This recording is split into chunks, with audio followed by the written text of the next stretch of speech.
నీ లోగిట నీ భార్య ఫలించు ద్రాక్షవల్లి వలె ఉండును. నీ భోజనపు పలు చుట్టూ నీ పిల్లలు ఒలివ మొక్క వలె నుండును. యెహోవాయందు భయభక్తులు గలవాడు ఇలాగా ఆశీర్వదింపబడును. సీయోనులో నుండి యెహోవా నిన్ను ఆశీర్వదించును. నీ జీవిత కాలమంతయు యెరూషలేమునకు క్షేమము కలుగుట చూచెదవు. నీ పిల్లల పిల్లలను నీవు చూచెదవు. ఇశ్రాయేలు మీద సమాధానముండును కాక.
ఆనందం ప్రభునందు కలిగి నేను వాక్యం చెప్పింది ఆనందించండి, మళ్ళా చెప్తే ఆనందించండి.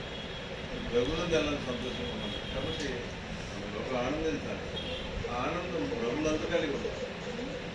ఎప్పుడైతే మన ఆనందం ప్రభునందు ఉందో ఆ ఆనందం శాశ్వతమే. ఈ లోకంలో మనం కలిగి ఉన్న ఏ ఆనందం కూడా అది శాశ్వతం చెప్పలేము. కానీ ప్రభువులో ఉన్న ఆనందం మాత్రం శాశ్వతమే. అది ఆనందం అనుభవించడం నేర్చుకోవాలి. ఆనందంలో ఆనందించడం నేర్చుకోవాలి. అప్పుడే మనం స్థిరంగా ఉంటాం. ఆనందం కలిగి ఉండాలని దేవుని వాక్యం తెలియజేస్తుంది. రెండు మాటలు అంటే బైబిల్ నుంచి చదువుకున్న మాటల్ని ఒకసారి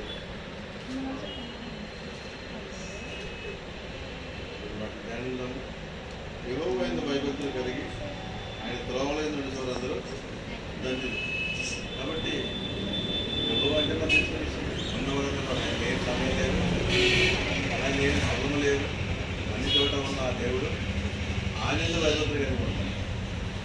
కాబట్టి మనము మనిషిని ఎదుటి భయభక్తులు, కొన్ని సమయాల్లో భయభక్తులు కాదు, కానీ అన్ని సమయాల్లో ఉన్న దేవుడు, అన్ని స్థలాల్లో ఉన్న దేవుడు. అది గుర్తు తిరిగి అన్ని స్థలాల్లో అన్ని సమయాల్లో కూడా మనం ఆయన ఎందుకు భయభక్తులు కలిగి ఉంటే మనం ఏమవుతామంటే ఏమవుతుంది, మనము ధన్యులు. కాబట్టి అలా భయభక్తులు కలిగిన వారు ఏం చేస్తారంటే, అమ్మో దేవుడు నన్ను చూస్తాడు, తప్పు నేను చేయకూడదు, ఈ పాపం నేను చేయకూడదు అని ఒక భయం అనేది వారి జీవితంలో ఉంటుంది. అలాగా దేవునికి భయపడి వారి జీవితాలు సరి చేసుకుంటూ మంచిగా మలుచుకున్న వారి జీవితాలు ధన్యమని దేవుని వాటిలో తెలియజేస్తారు. అటువంటి వాళ్ళలో కనుక నిశ్చయంగా నువ్వు నీ చేతుల కష్టాన్ని అనుభవిస్తావు. దేవుడు ఎంతో విశాలమైన మనసు మాట్లాడుతున్న మాట మన కష్టాలతో మనమే అనుభవించాలి. వీటిని చూస్తుంటే మన కష్టాలతో పరాయవారు అనుభవించినట్టుగా కొన్ని కుటుంబాలు కనబడుతున్నాయి.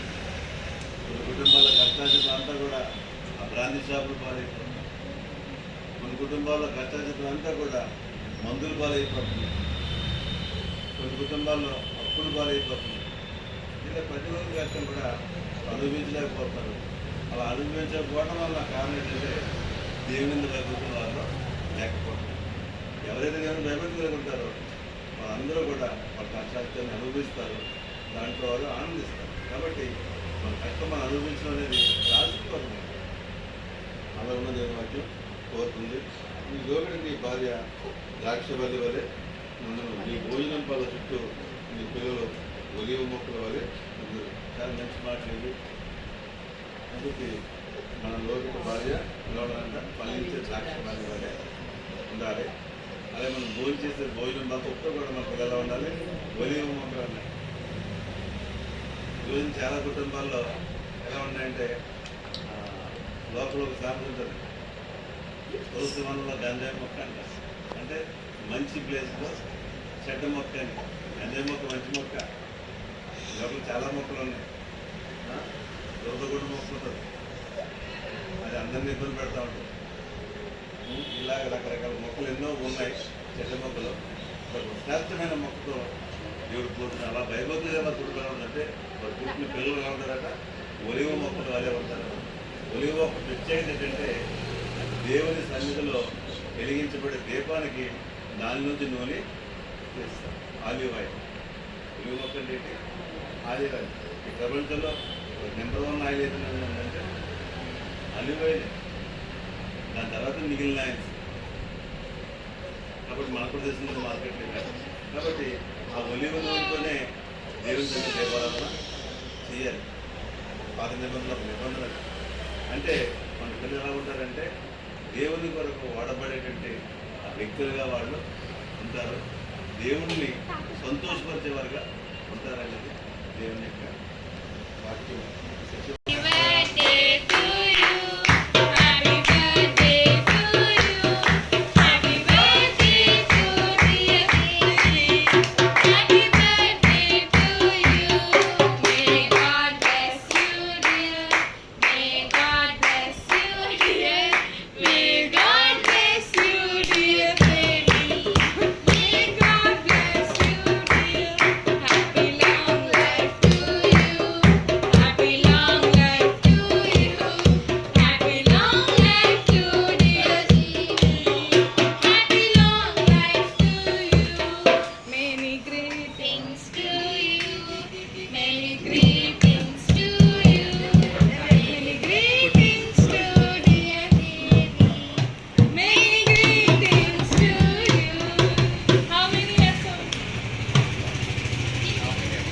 Secret.